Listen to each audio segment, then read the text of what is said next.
Frankie. Ian, you son of a bitch. Frankie, I would be upset about how much money I make on this podcast if I didn't know that you were losing an equal amount of money as I do. This is what I've learned heading into my research for this episode. The fact that some other asshole is losing just as much money as me at a pep freaking ego project makes me feel like, okay, but if I found out some way that I was losing more money than you, I'd be pissed because I put in more effort. Oh, Ian and I were just having a debate about this. Like, just hit record. Let's go. It's a great start.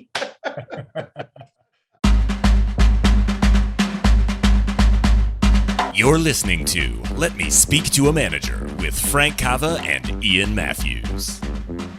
What a crock of shit. Yeah, that was hot mic, Sam. You can't say God here. Don't worry, nobody's listening anyway. Do it live! I'll write it and we'll do it live!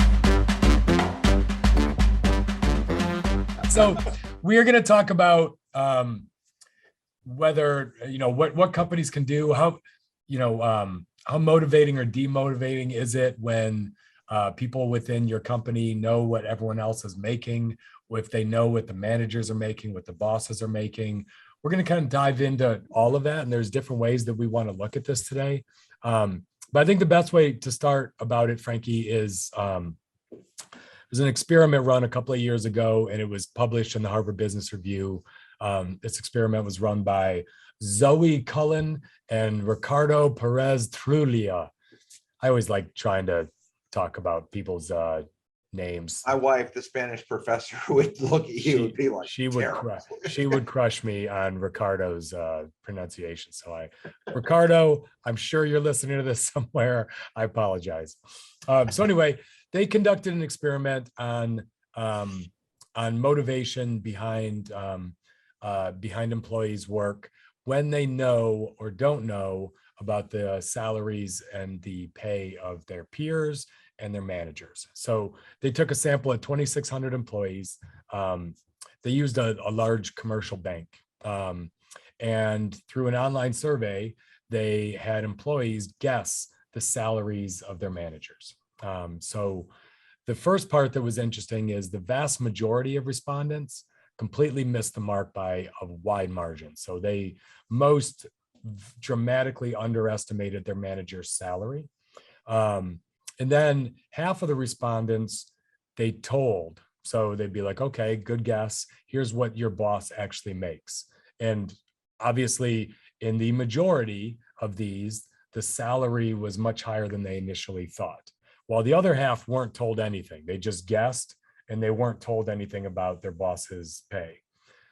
The first thing I'm just going to say on this study in general, this isn't surprising that this was a bank, that these employees were so off from knowing their manager's salary, because banks are just backward ass companies, and they're very hierarchy, and you're on a need to know basis at your bandwidth. And you're like, banks in general have so many layers of managers that don't get paid a lot, that their only satisfaction they get from working in those companies is power, and knowledge is power. So we're not going to share with you certain things.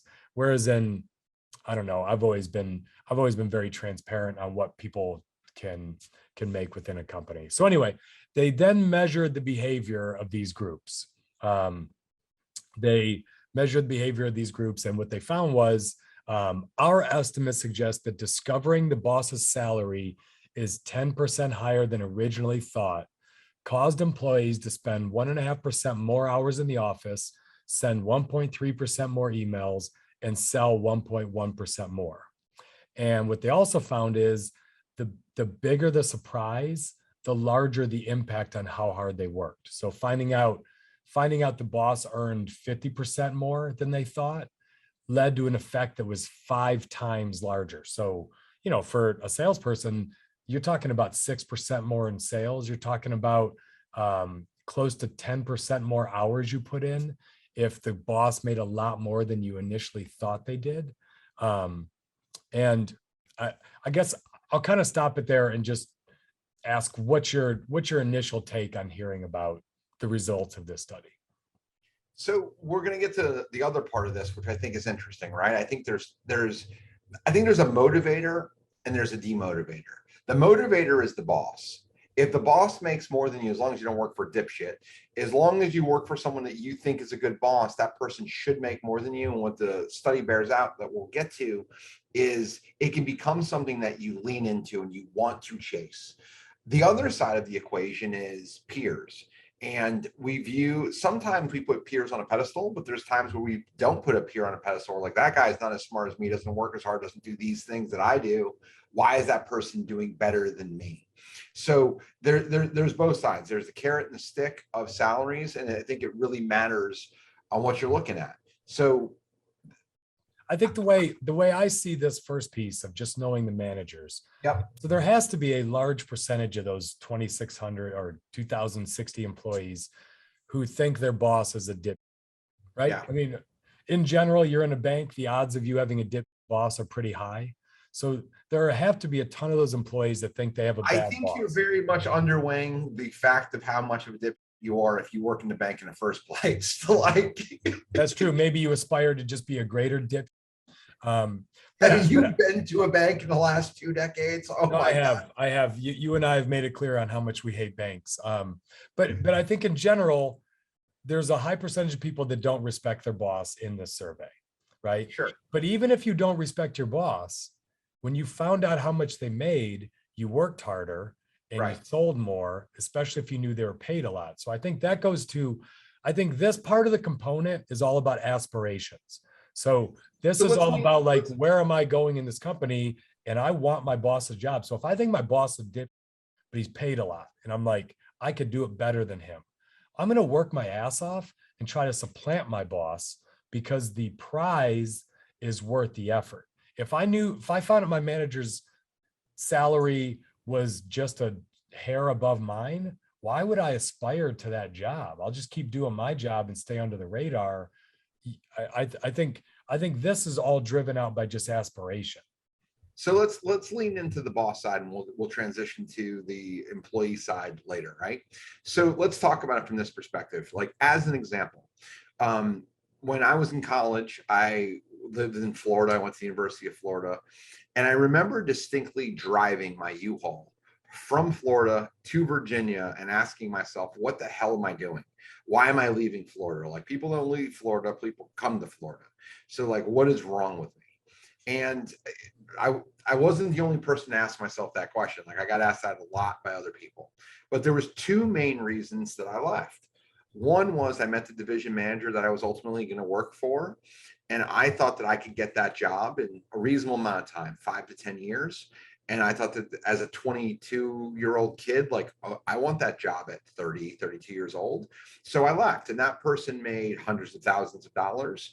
That person had stock options. They had a really nice house. Like, they had things that I aspired towards. So there was that side of it. The other side of it is I met another one of my bosses who had a beautiful home that they built and lived in at like 27. And I'm living in like a shitty college apartment. So from those 2 perspectives, like, I knew both of those 2 people had things I didn't have, and they made more than I had. And what I was chasing were those things. I never for 1 second had any begrudge, no negative thought. I didn't begrudge them any of their success, because they were further along in the process than me, and they were the trailblazers that I looked at and said, if I do the right things, I can chase these same goals and I can have the same stuff. And those were big, big, big motivators, more than just dollar figures. Yeah, I love that. So my first managers at GE out of college, I really respect a lot. I liked them a lot. They were quite a bit older than me, but one of them became a friend of mine. And I thought he was an incredible leader. But it mattered to me that he made a lot more than me, and I was cool with it. Like, he had a bigger job. I was some slapdick new kid out of college. I wasn't hot shit when, I first started, but he was who I reported to, and he was the rung up that I was trying to get in the company. And if we went out to Las Vegas, I'd be playing $10 blackjack hands and he'd be playing $100 hands. That might sound trite. It is silly, but it mattered to me. Like, yeah, I want to be playing $100 hands. I want his job. I want to move up in the organization. To me, it was something to aspire to. Like the work I'm putting in, I'm working 100-hour weeks. It's worth it because I'm going to be making a hell of a lot more money. And I'll go one step further. So I got promoted a couple of times, and I got asked to fly out to Atlanta for a general manager position. So this would be a huge job for me. And I remember this. I went and I met who would be my boss. He was an officer in the company, and being this 20 years ago, being an officer in GE was a big deal then. Big deal back then. It was like being knighted. I mean, it really Right. was like, it was like you hear about people become a partner in a big law firm, and it's they're tenured, they've made it, they're gold. When you got to this level of officer at GE, you were set for life. But one thing that I'll never forget, I met him at his house. His condo was a gorgeous condo in Buckhead, and we had a cocktail at his house. And then he's like, "Okay, let's go to Capitol Grill." And we took an elevator down to his parking garage, and we got into his Mercedes, and it was company. It was a company Mercedes, and he not only had one company Mercedes, he had two company Mercedes, and it wasn't a piece of Mercedes. It wasn't like the little, two-seater S-Class or whatever. It was a convertible, like $120,000 company ride. I was in a friggin' Ford Taurus. That was my company car, right? So I got into this car. He got one and his wife got one. That was the way GE rolled back then. And I remember getting into that car and him telling me this is a company car, and me being like, holy, like he didn't ride, commercial. He was always in first class, everything he did. So that met, like when I went out there, I wasn't sure I wanted to move to Atlanta. I was thinking of just staying because I'd have to leave. I leave Chicago. I was thinking about might stay. When I saw that, I was like, oh man, this is who I'm going to be reporting to, which in the back of my head was, you're one step away from having a company Mercedes and whatever, a condo this nice in Buckhead. It left, like, it was a motivator. It got me to accept the job, to take the job. It mattered to me. We're in a capitalistic society. There needs to be upsides to being in a capitalistic society. You're gonna trade your soul in some ways. You're gonna put in hours. You're gonna do those things. So you must be chasing something. Like, it's really interesting to me that, like, I'm married to someone who clearly is in the capitalist system, but she's a professor. So what she chases is so different than what's important to Ian or me. It just is those motivators. But if you're someone who's going to get on this conveyor belt, like, you're chasing it. Like, there's exit ramps that you can take, but that's the prize in a lot of instances, especially for young kids coming out of colleges. All right, I'm broke. I'm eating ramen. I'm stressed. You and I are going to have another podcast shortly about being stressed. You're constantly stressed. And when you look at someone who has two Mercedes paid for by someone else, a really kick-ass condo, all you think about is, wow, how little stress. Like, so you aspire to having these things. Like, do you remember when you were a kid and you're like, when I make 70 grand, man, it's going to be great. And then you'd make 70 grand. You're like, when I make 85, it's going to be great. And then you make 85 and like, all right, when I hit 100, it's going to be great. And you always have these things you aspire towards because you think it does something for you. But knowing that that's part of the process and what you're working towards, it's the reason why it's captivating. It's the reason why people constantly chase it.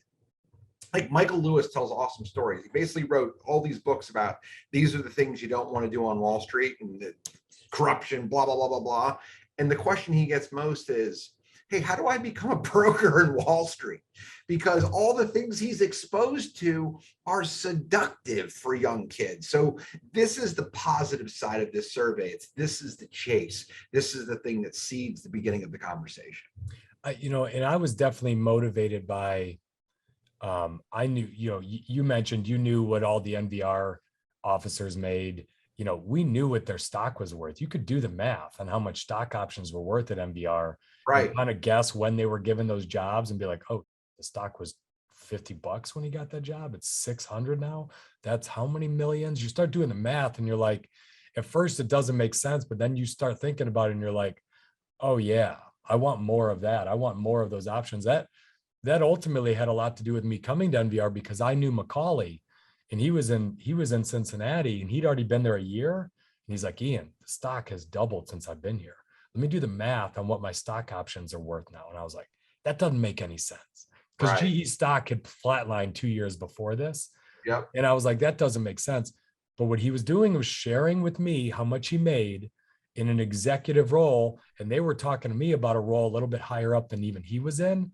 And I was like, there's no way. I really, but it did inspire me, knowing how much those bands were worth that I'd be going for. And I'm not going to lie, it inspired me to know that Bill Inman was worth a couple of $100 million.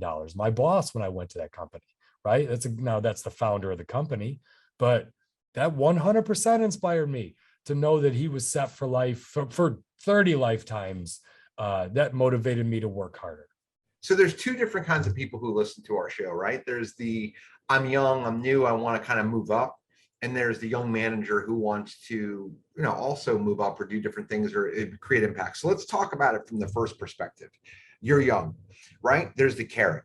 If you understand the carrot and what you're chasing, it can be incredibly powerful. It's an incredibly powerful thing. I grew up with a granddad who loved the track. Every once in a while, the track would break and the dogs would catch the rabbit. And what happened when a dog catches the rabbit, if you've never been to the track, there's like a little fake rabbit that they're chasing. If that ever happens, those dogs are gone. They're dead. They go lame. They've caught the rabbit and they realize, holy shit, the thing I've been chasing my whole life doesn't really exist. You can't use those dogs anymore. So you have to have something in front of you. You must have a goal. You must have something you can chase, and you have to keep it fresh in your head to chase new things. Like Ian and I, what we chase today is very different than what we chased 2 decades ago, because we're different guys. We have different things. There's that side of it. There's the other side of it. If you want to build a great team, if you want to become a great manager, you need to know what to share, how to share it, and who to pick, who to share it with. Not everyone should see the inner sanctum. Not everyone should understand exactly how it works. But if you're a skilled manager, you take the folks that you want, that show the desire or the aptitude or the capabilities to grow, and you show them a sniff of what the other side looks like. Ian's boss could have taken his company car by himself to dinner and met Ian. And a dinner at Capitol Grill would have been impactful. It would have been back then. But it's not as impactful as come see my house, come see my car. Let me point out the fact that I don't pay for this. And let's now have a great steak and chop it up with some incredible wine. That is how you plant the seed as a manager. And it takes a lot of skill to do it properly, to get those that work for you to buy in, to understand it, and to say, hey, this could be mine too if I do this right. I was also blown away. I mean, I was maybe 26 or 27 years old, Frankie. So peak of my drinking abilities, right? I mean, I was living in Chicago, that, just got married, no kids. You can imagine how much I could put away back then. And this dude drank me under the table, and it was a power move. And he had to have been 50 pounds lighter than me. He was probably 5'10", 150 soaking wet. And we had 3 martinis done before the food arrived. And I remember thinking, like, I'm going to fucking throw up in front of he is trying to see if I can handle, he's got to have a hollow leg. I don't understand this. So also very funny. But I think, so the question is, if you're a manager, how much do you share with people that are upwardly mobile about what the promotions pay? I'm a believer that if you believe in your company and you believe that those positions pay well, they should know. They should know what the next job would be and what the job above that should be. I think, why wouldn't they want to aspire? They should know how much that is. And I guess the concern or the reason people might not do that is they might be bitter about someone who they don't respect as a manager making that much money. But right. if they're bitter about that, they're going to leave anyway. So That's right. I don't know that changes anything, but funny story.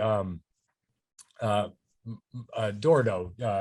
good friend of mine now, but worked for me forever. And always wanted to just stay a loan officer, like never wanted to lead people, never wanted to be a manager. And I remember one time having to sit him down and be like, knucklehead, this is enough. Cause he had so much potential to do more, to be a sales manager, branch manager, region manager. I'm like, okay, Yeah, sales manager, because he knew sales manager didn't paid less, right? Right. It paid less. I'm like, you are thinking so short-sighted. I want to punch you in the face. I'm so frustrated with you. I'm like, you can be a loan officer the rest of your life. I was mad at him. I'm like, what? He's like, sales manager makes less and there's more risk. I'm just gonna keep shooting guns and closing deals for, I'm like, okay, do you think I make less than a loan officer? And like kind of paused a little bit. And I'm like, how far away do you think you are from doing my job? And I'm like, how much more do you think I make than you? What did you make last year, Mikey? And it was like 150. And I'm like, okay, how much more do you think I make than you? And he was like, and like, same as this study, it was like, I don't know, 50% more. And I was like, higher, go try again. He's like, I don't know, 75. I'm like, higher, and when he figured out I made multiples and multiples of what he made, it changed him. Then it was like, oh, I'll take that sales manager job, not for the sales manager job, For but the because next it gets step. me one closer to getting to Ian, where I can make 7 figures in a year. Like it was like, Mike, you are thinking so effing short-sighted. I'm so frustrated with you. But I tell that story because this is what's also important, because when you and I were talking about this, you knew that Keith, as a DM, had some years where he made $600,000-700,000, right?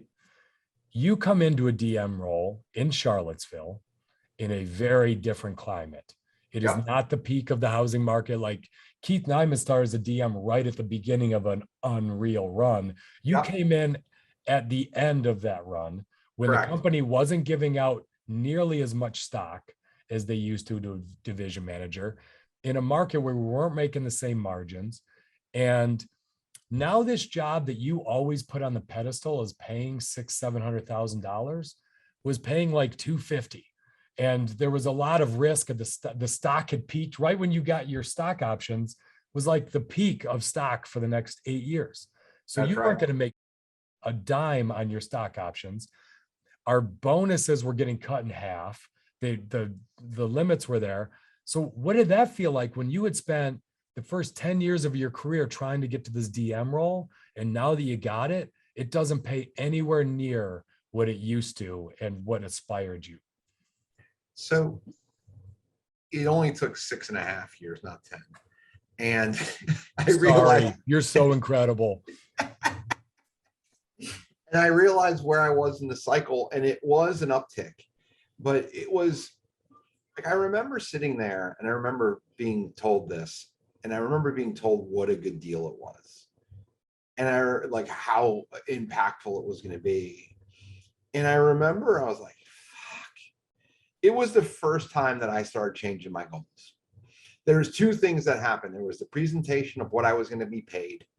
I got a $2,000 raise. There was a because they're like, we gave you a huge raise before, so comes with a different raise. Now the bonus did change drastically. I remember I went from making 143 grand to 145 in base, and the bonus went from like 60% to 100%, which was not an insignificant number. Sure. And I remember thinking like, okay, but I also remember thinking like, man, is this that was Ian? It's funny. When I met Nyman, I knew that that was my course for the next decade. And what I learned after that conversation is it's time for me to start to recalibrate my goals. That's within a week of all of that happening, there was a lot less excitement about it than I was hoping for. It's like you get there and now what, baby? It was the opposite. And there was a story, I've told it before, but I'll tell it again quickly. We went to dinner, my boss's boss, and we're sitting at dinner in this incredible restaurant. The guy that owns the restaurant, guy basically owned the entire town, was sitting behind us. And my boss's boss said to me, he just said out loud and in passing comment, he goes, man, I wish I wasn't so risk averse. And the opposite happened from when Ian went to dinner with the guy with the hollow leg with the 3 martinis and the 2 beautiful cars. Like Ian wanted to chase it. That was one of the first moments where I decided I no longer want to chase this. I was the racehorse and I just caught the rabbit. So on the same front, you get into a DM role, it doesn't pay anywhere near what a DM role paid 6-7 years ago when you got excited about it. That's deflating, because this motivation you had of knowing your boss's pay, that was motivating you to work all those hours, just like the study, then you get it and it's not what it was. So this is the other piece. You left shortly after that because it wasn't worth putting up with. And what you had hoped for was kind of not what it sounded like. So I'll go back to mine. So I was way younger than the previous guy I would have. So I go and I have my martinis and they give me an offer and I'm excited. Here's where it all falls apart for me. They gave me an offer that was maybe 50% of what my previous boss, who was a region manager, was making. So the guy was spending $100 chips. So now, same thing. I'm at the end of the cycle. My previous boss, I came into that company in 1999. That was like height of Jack Welch. Everyone loves GE, peak of the stock, right? Now I come in and things are different. Our business had slowed a lot at GE. They were cutting people in a lot of the businesses. So now an executive, like what would have been an easy executive band role had now been kind of cut. And even I remember when they named me, they didn't call me a manager in my first manager. They called it a sales leader so they could pay you less. So it was like every position that I kept getting promoted into, I was noticing weren't paying what the previous managers got, not by any stretch. And this is when it all fell apart of, I felt like it was this Ponzi scheme. Like you guys are hanging this, you're hanging this fish hook out in front of me and saying, it's going to be better. It's going to be better. Look how much these positions pay. And then I get into them and you pull the rug out from under me and they don't pay what they used to pay. And now like Dordo, unlike Dordo, which Dordo ended up being a region manager and making a ton of money. Unlike that at GE, it was, I went from sales rep to sales manager to region manager to general manager. And the GM pay was just a little better than the sales rep pay.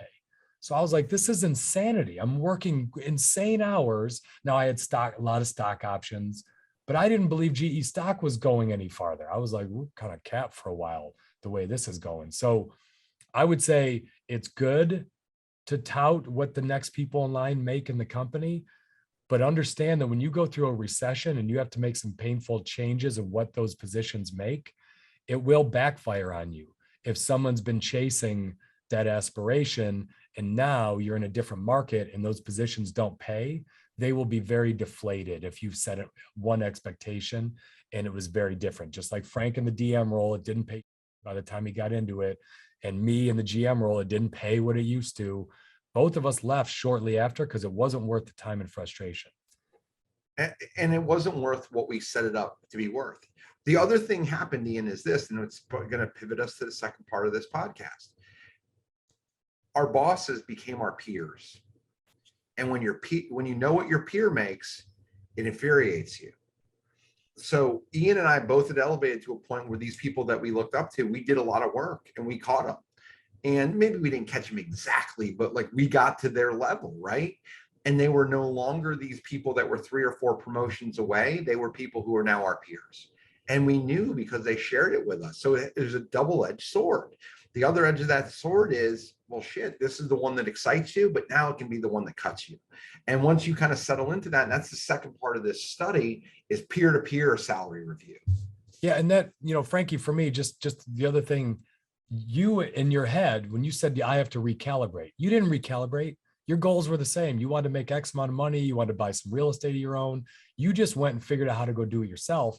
And that's what I did. For 5 years, I thought that general manager, a sales position at GE, paid about $350,000 in salary and bonus, because that's what it did 5 years before at the peak when I started. Well, when they gave me the offer of $150,000 with all that and a bunch of stock options that I didn't think were going anywhere, what did I do? I went to NVR, who paid me $350,000 in salary and bonus, plus stock options that I believed were going to go up. So for 5 years, I was like, that's what I'm going to make when I get to that GM role. When GE didn't pay me it, I didn't recalibrate. I thought, F this, I'm going to go make that money somewhere else if you won't pay it to me. So let's move on. So the second part of this study is the opposite. So they had employees try to guess what their peers were making, or at least say what some of their peers are making. And in the experiment, they told exactly half of them, here's what your peers are actually making, and the other half didn't. And so the group that found out what their peers were making, and specifically when their peers when they found out their peers were getting paid more than they thought, it had the opposite effect. So finding out that peers earn on average 10% more than you initially thought caused employees to spend 9.4% fewer hours in the office, send 4% fewer emails, and sell 7.3% less. That's just 10% more than what you had guessed. So what this study found was, aspirationally, it's very motivating to find out your manager makes a lot more than you. But on the other side, if you find out your peers are making a bunch more than you thought they were making, which to me, that tells me more than you thought they were worth, because, right, obviously you would put a high number on someone who was really good. But if you found that out, it demotivated you and it made you put a lot less work in. Yeah, we talked about it from a second ago. So when we got to the bigger roles, we kind of got it, right? Like it changed our perceptions. And what I said is I had to recalibrate. I didn't have to recalibrate. What I needed to do is I didn't change my goals. I changed how I was going to achieve my goals. And that's what happened. So what we're talking about now with the employee side. So I'll tell a funny story about this, right? So I was telling Ian kind of before we started recording that I used to be very good friends with the people who were in HR, because when I first got to NVR, they used to send me to campus. So I knew everybody. So like, I'd sit at their desks and like work on stuff when they had left, because I didn't have an office in the corporate office. I worked at one of the satellite offices. And I remember there just being things on their desk that shouldn't have been there. And like, I did, without even looking, like other people's salaries, their the performance reviews and all these things were there. And what I had noticed was I was paid more than almost all of them. So I always felt really good about it. It was kind of a motivator that kind of always pushed me along. But when it changed, and like I said a second ago, and I became peers with people that used to be my bosses, it was a very demotivating kind of a thing. And when you go through this, I've gone through it a couple of times in my life, in relationships, in careers, where you start thinking about like the nuances. You start thinking about the dollars, you start thinking about the hours, you start thinking about things you should be doing versus what you are doing. That becomes very unhealthy. And if you end up in that unhealthy place, it's probably time to ask yourself, should I be doing this or not? Maybe look for a change. It's real. So some of it's perceived and some of it's real. So I think what we want to kind of talk about here is, as a manager, how do you use these things to help push and motivate and kind of drive? But as an employee, like, when do you need to take stock and say, this is actually what's happening? I guess my question to you, Frank, is how much transparency is too much transparency when you talk about salary? So like, we're used to sports where everyone knows what everyone's paid in pro sports. And I think sports is a little bit tough in that you never heard about Ron Harper bitching that Michael Jordan made more than him, right? The backup shooting guard of the Chicago Bulls, because it was so dramatically clear that Jordan was better statistically. They won more with him on there. So I think as long as you know someone is better than you or really performing really well, it doesn't bother you as much if they make more. But one of my favorite managers. I can summarize it right there if you want me to. I can give it. So this is how I look at it, right? I break it into hierarchies. I want you to know that the managers that work here make more than you, and it's not by an insignificant amount. Like, you want to eventually get to that level. How much? They don't know. It's not public information, but it's more. And it deserves to be more because they have the tactical skill to do not only your job, but to manage it in a big way. So that's how I've tried to set it up in a very positive. The people at the tippy top do insanely well. I'll skip sales and come back to that in a second. Admin staff, departments that aren't sales. People know there's a hierarchy, and they know that with more responsibility and more proficiency comes higher opportunity, things that are more challenging, things that are going to stress you, things that are going to make you work a little harder, things that are going to make you grow. Like, that's part of it. And there's comp that goes along with that. And that is in every single department. In the sales department, if you look at sales, and I've got two different distinct kind of divisions inside of sales. So there's two different roles, there's two different comp plans, there's two different everythings. But every single person knows that they are paid a salary and they are paid a percentage of the deals that they close. Everyone. And the entry level sales position esteems to be the higher level sales position because it pays more. Like, that is not a secret. Everybody knows it, but you can't get one without the other. And that is it perfect? Of course not. Do we have turnover? Yes. But by and large, we survey people. People are very happy. They're chasing. They're excited about the process.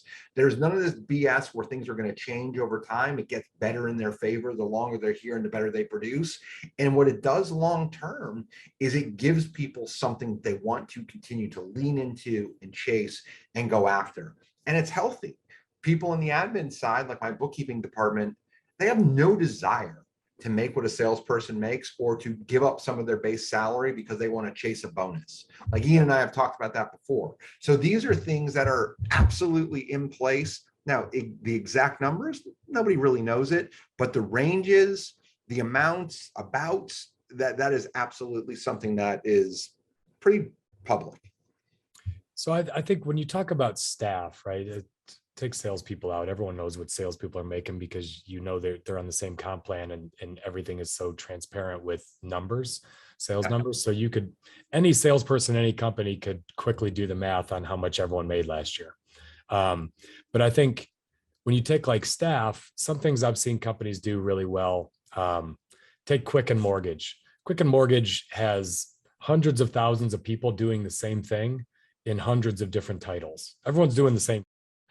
Processor 1, processor 2, processor 3. What are you really doing? You're collecting documents, you're making a risk decision, and you're getting processing. Yeah, they got loan officer 1, loan officer 2, but they have all these hierarchies within the same position.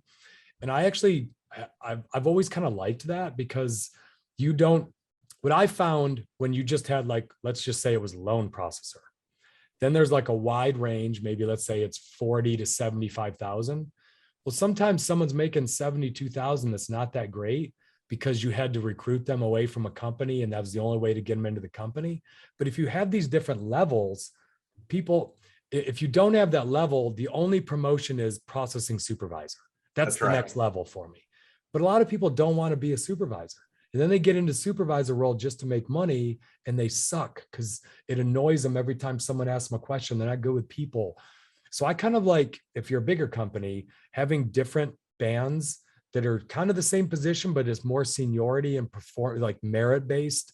You earned your way to a congratulations. You're now a processor 2, processor 3, which is not unlike the way the military does things, right? It's not right. You get the different ranks and you kind of move your way up with time, tenure, good performance, good reviews.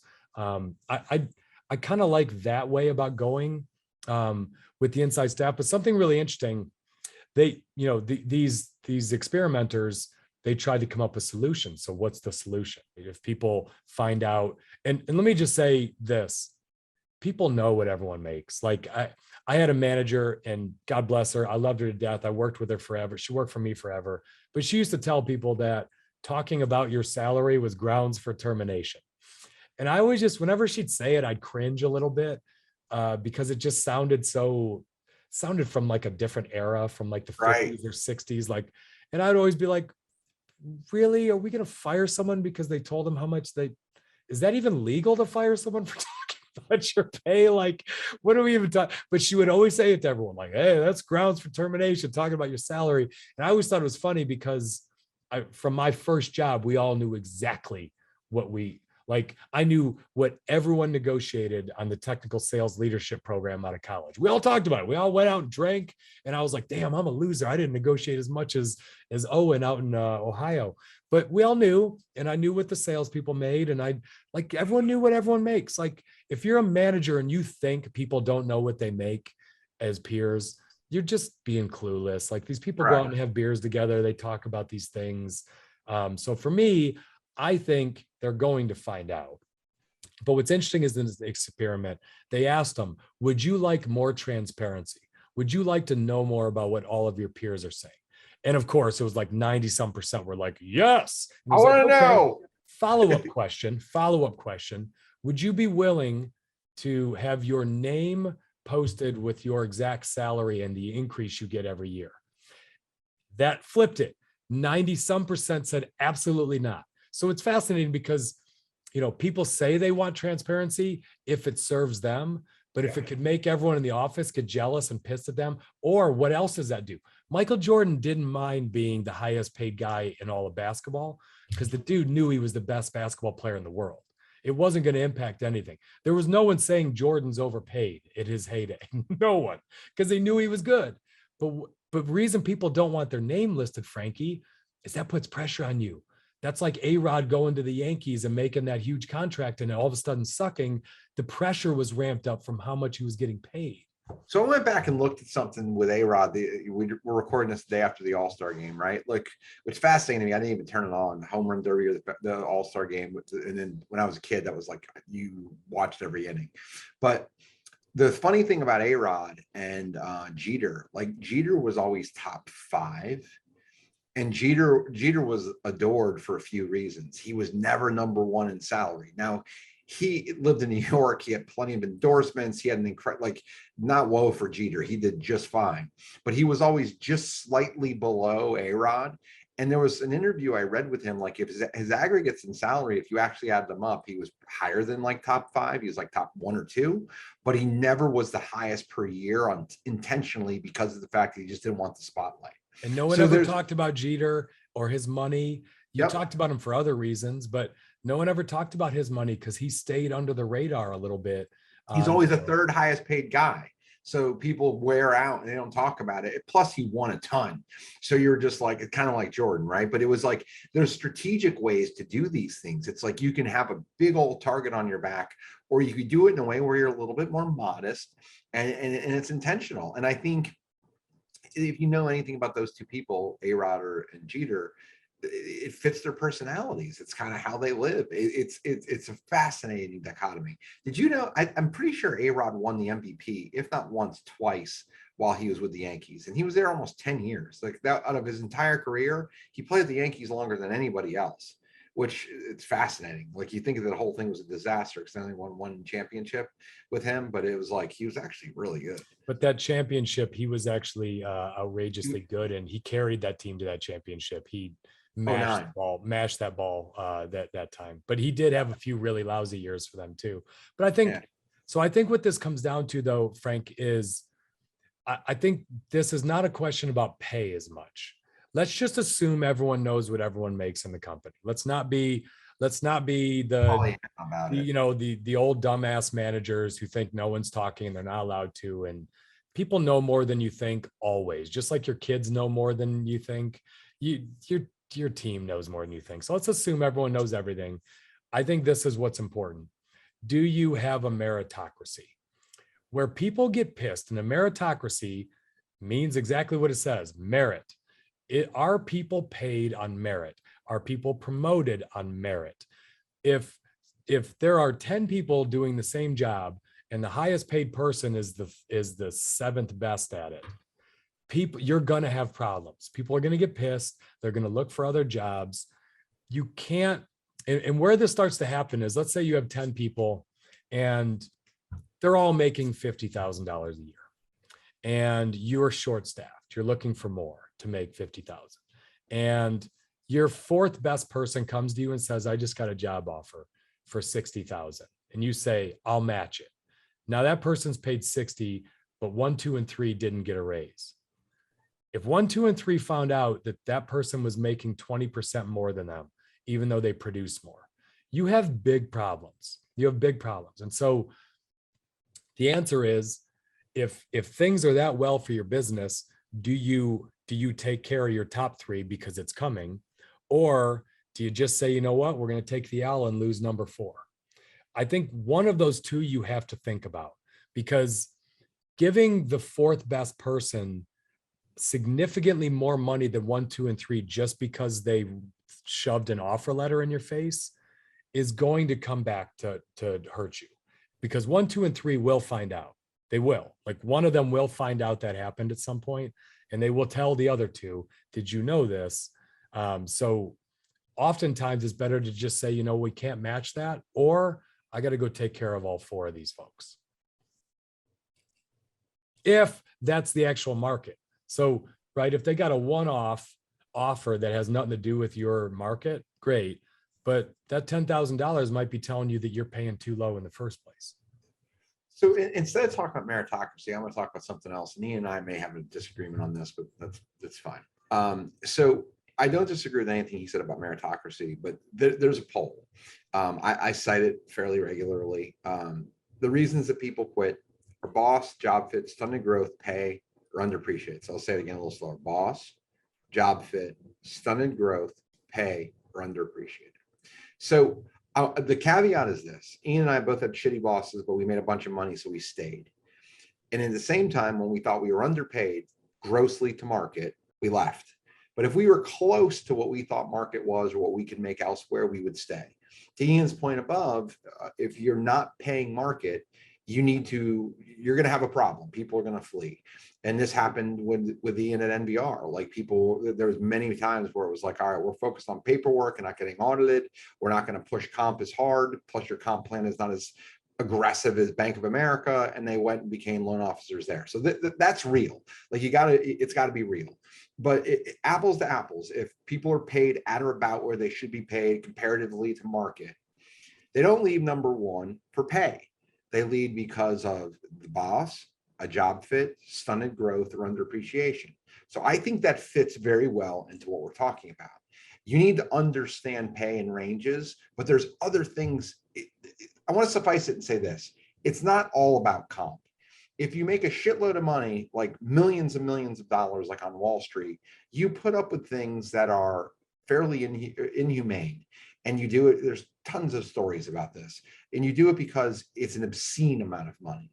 But for most normal people in normal jobs, it's the other stuff. And I bring it up this way: as long as people have a fair wage isn't the only thing that excites them. We're contemplating doing a pretty big contest around here where we're going to get on a plane and go somewhere. Like, I've been in business for 14 years. I've never done anything like that. But everybody on the sales side is excited about it. It helps drive them. They're going to make tons of money if they achieve the contest. But what they all can't think about is like, I'm going to have 4 days on a beach in Florida in January. Like, that's a big deal. So it comes down to these things where the pay is really important, but so too is some of the bennies that go with the pay, as long as the pay is right.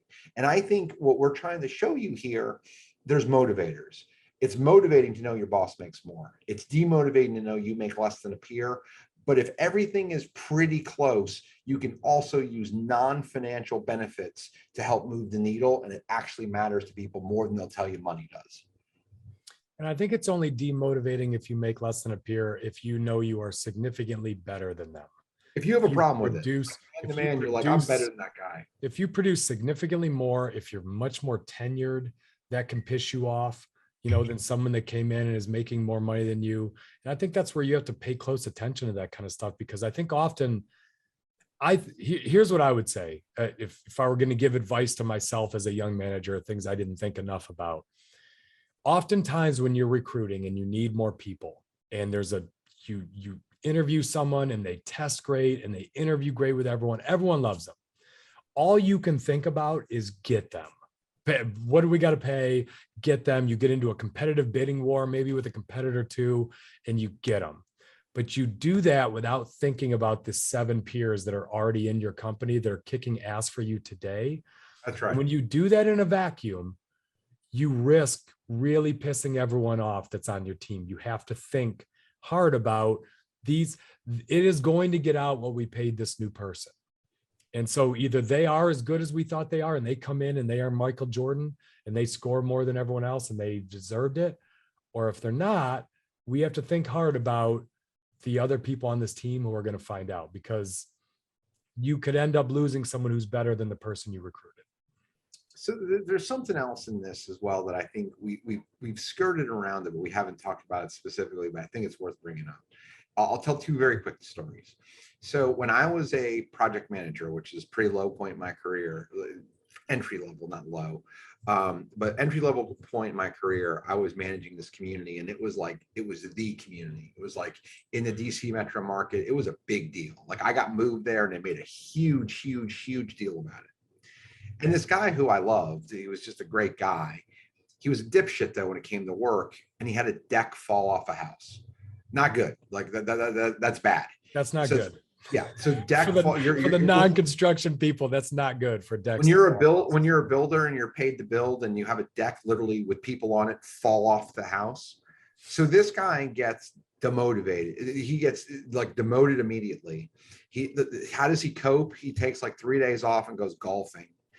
And then he flip-flopped communities with me. They put him in the community that I was supposed to run, and I got to go deal with this train wreck that had a fallen off deck, all of these things. And I was pissed. And this guy ends up winning like project manager of the year, like 18 months later in my community, what I was promised. There's a but to it. And the but is this. My manager told me, Frank, I need you to do this for me. And it's going to benefit you later in your career as you move up, and you'll understand it more. But I need you to kind of suck. He didn't come out and say, suck it up, but I need you to suck it up and deal with this. And the shine was way off of that moment. 8 months, 8, 12, 15 months later, when I'm still grinding here and this guy's getting all the accolades, but I moved. When I was in sales, something similar happened. There was a guy, lovable guy, I used to play flag football with him, just a great guy. He was a fucking space cadet. Like, he went to the airport in the summer and he left chicken that he bought at like Kroger in his back seat, like not in a cooler, like in the back seat, like raw chicken. Like his whole, like, I think his car had like maggots in it. It was like the most disgusting thing I'd ever heard. Like, this is a true story. And this guy was in a candy shop.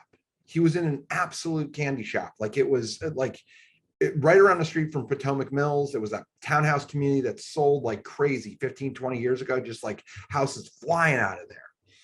And I was in this dog do community with overpriced postage stamp lots. But it was the same thing. I was asked, I need you to go in here and help me with this community because it's failing and I need it not to fail. But I was rewarded later. Like, it was one of these things where I was willing to take it twice because I knew for the greater good for the company and for myself, I could move through it and I could see bigger things. And it's the reason that I was a DM 6, 7 years out of college. But that all changed when that comp plan changed. I think this is really good what Frank's saying too. I mean, I'm a fan of, you got to pay the market. And if the person's really good, you should pay above market, period. Like, that's all of these studies. Yeah, great. But they're not asking people that were paid under market. People that are paid under market and know it will leave if they feel like you're taking advantage of them. But what I also say is, I love something about this with Frank is his manager was able to paint something bigger for him. So I can remember one time I received a really big award at GE, top sales award. It was a big deal. It was an award I really wanted. I worked my ass off for this.